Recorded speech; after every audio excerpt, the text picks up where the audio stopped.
Hello friends, welcome to glorious kitchen. இன்றைக்கி நம்ம குருமா குழம்பு எப்படி செய்யலான்னு பார்க்கலாம். எல்லோரும் செய்கிற மாதிரி தான், ஆனால் இது இன்னும் கொஞ்சம் எப்படி இன்னும் நல்லா டேஸ்ட்டாக செய்யலாங்கிறது இந்த வீடியோவில் நான் சொல்லியிருக்கேன். இதே மாதிரி பண்ணிங்கன்னா நல்லா டேஸ்ட்டாக சூப்பராக இருக்கும். வாங்க இப்போ நம்ம வீடியோக்குள்ளே போகலாம். வானலில் ஒரு கரண்டி எண்ணெய் ஊற்றிக்கோங்க. அப்புறம் பட்டை, கிராம்பு, ஏலக்காய், அன்னாச்சிப்பூ போட்டு நல்லா வதக்கிக்கோங்க. 2 மீடியம் சைஸ் பெரிய வெங்காயம் எடுத்து சின்னதாக கட் பண்ணி போட்டு வதக்கிக்கோங்க. அடுத்தது கொஞ்சம் கருவேப்பிலை, கொஞ்சம் புதினா போட்டு நல்லா வதக்கிக்கோங்க. அடுத்து கொஞ்சம் 1 டீஸ்பூன் இஞ்சி பூண்டு பேஸ்ட் போட்டு நல்லா வதக்கிக்கோங்க.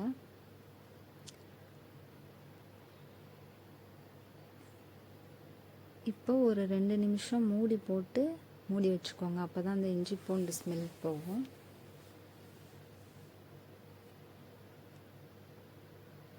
இப்போ 2 மீடியம் சைஸ் தக்காளி எடுத்து சின்னதாக கட் பண்ணி போட்டு நல்லா வதக்கிக்கோங்க.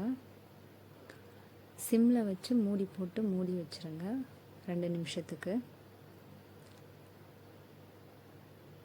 இப்போ ஒரு உருளைக்கிழங்கு, ஒரு முருங்கைக்காய் சின்னதாக கட் பண்ணி போட்டு நல்லா வதக்கிக்கோங்க.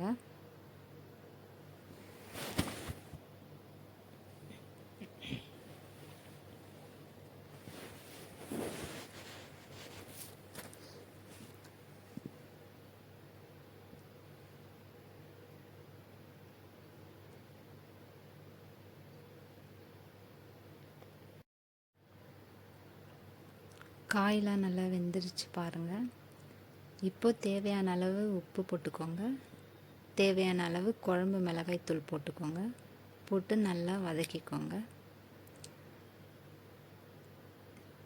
இப்போ அரிசி கழுவின தண்ணி 1 கப் ஊற்றிக்கோங்க.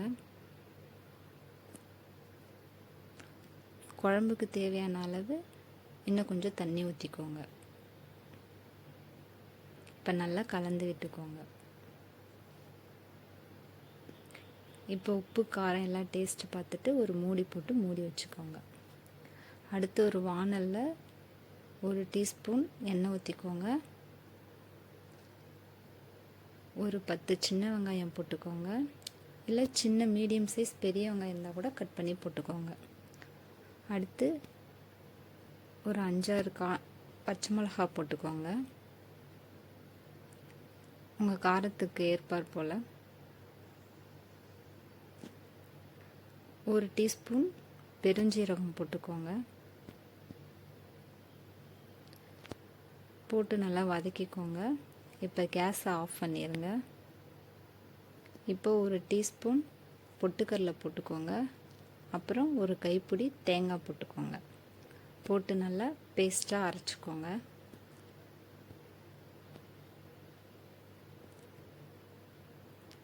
இப்போ குழம்பு நல்லா கொதிச்சிருச்சு பாருங்கள். அவ்வளோதான்.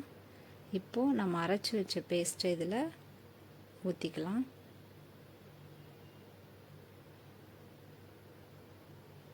இப்போ நல்லா கலந்து விட்டுட்டு ஒரு 5 நிமிஷம் மூடி போட்டு மூடி வச்சுருங்க.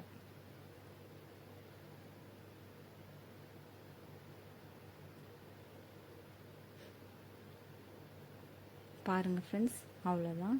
குழம்பு ரெடி ஆயிடுச்சு. இப்போ கொஞ்சம் கொத்தமல்லி தழை போட்டுக்கோங்க.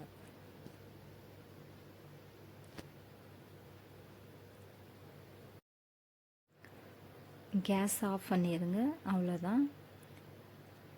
குருமா குழம்பு செஞ்சு பார்த்துட்டு எப்படி இருக்குன்னு கமெண்ட் பண்ணுங்கள் ஃப்ரெண்ட்ஸ். தேங்க்ஸ் ஃபார் வாட்சிங்.